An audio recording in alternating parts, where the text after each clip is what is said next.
不知危险的熊孩子在森林里玩游戏，其中一个男孩明明输了却不承认。经过一番无果的辩论，小女孩爆发了，马上化身成菜市场顶级吵架大妈，开嗓便是高能。I didn't miss.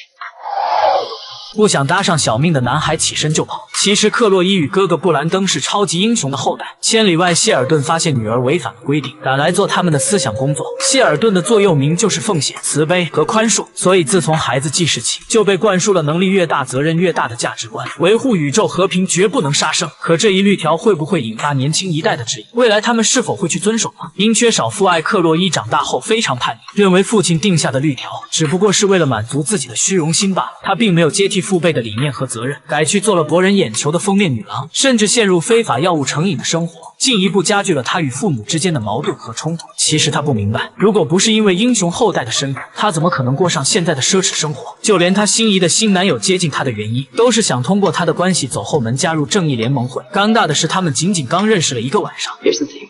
First thing he's gonna ask you, my dad. What? Can you take a punch? Hell yeah.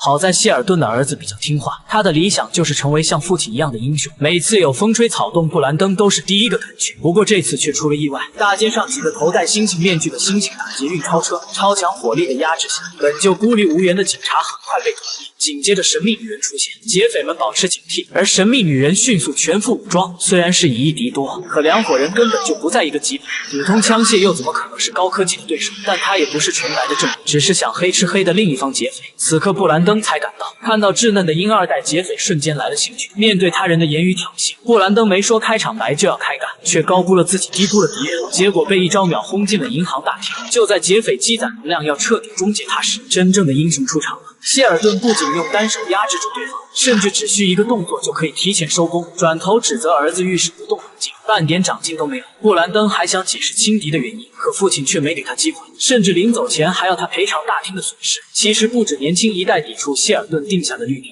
沃尔特的观点更倾向于自我掌控。如果放开手脚，可能连第2次世界大战都不会发生。但谢尔顿依旧保持之前的信念。 Where does that end? And more importantly, who is going to stop us? It'll be the end of free will. Some would say free will is what's bringing the world to its knees. 还没等兄弟2个讨论出结果，费茨便送来了不好的消息，被他们亲手送进去的异能者黑星越狱